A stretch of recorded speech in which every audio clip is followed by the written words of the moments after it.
Il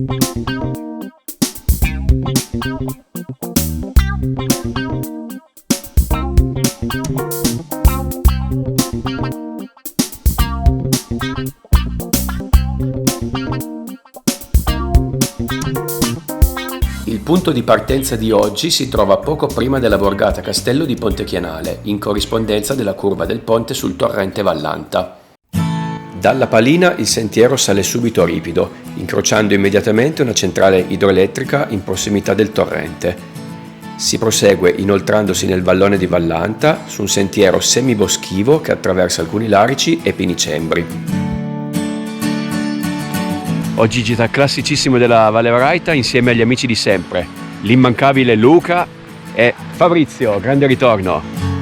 Il largo e comodo sentiero costeggia la destra orografica del Rio Vallanta, che avviciniamo a più riprese.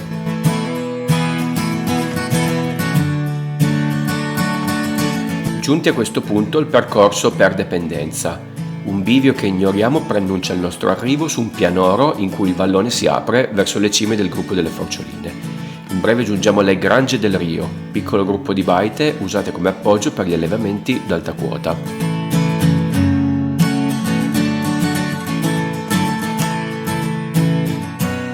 Dopo una serie di tornanti incontriamo un altro punto chiave della nostra gita, il bivio per il sentiero Ezio Nicoli.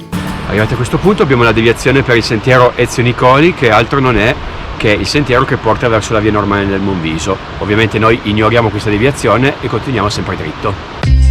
Incontriamo ancora alcune baite ed un ponte che ci riporta sulla destra orografica del vallone.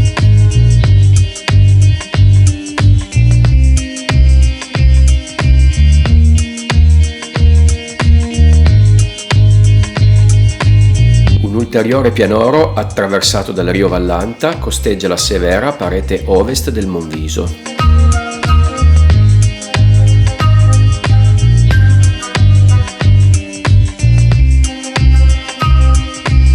Siamo addirittura d'arrivo, alle nostre spalle già si intravede il rifugio.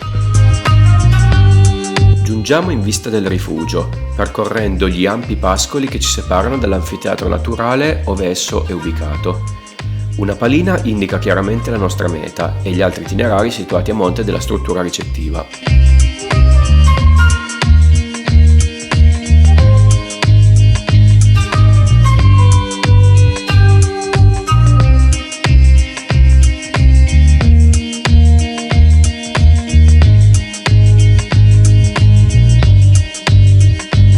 Ed eccoci giunti al rifugio Vallanta, struttura ricettiva ad alta quota che permette l'appoggio per gli itinerari del Giro di Viso, oltre alle salite sul Visolotto, sulla Punta Gastaldi e sulle altre cime vicine. Il rifugio è affacciato sul lago della Bialera Funsa, dentro cui si specchiano le severe cime citate poc'anzi.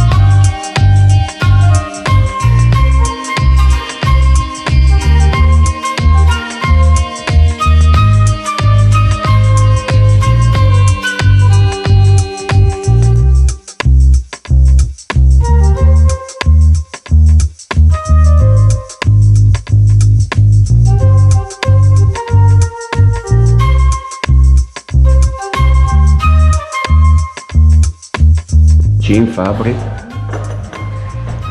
cin. Grazie Luca che ci hai portato fin qua. Grazie mille Luca. Bene, siamo usciti dal rifugio, ora ritorniamo a valle, quindi si conclude qua questo video. Questa gita al rifugio Vallante è una gita classicissima di queste valli, bisogna calcolare più o meno 2 ore e mezza di cammino, è comunque una gita fattibile per tutti quanti.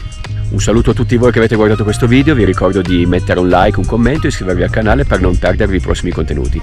Un saluto anche a Luca e Fabrizio e alla prossima. Ciao ciao!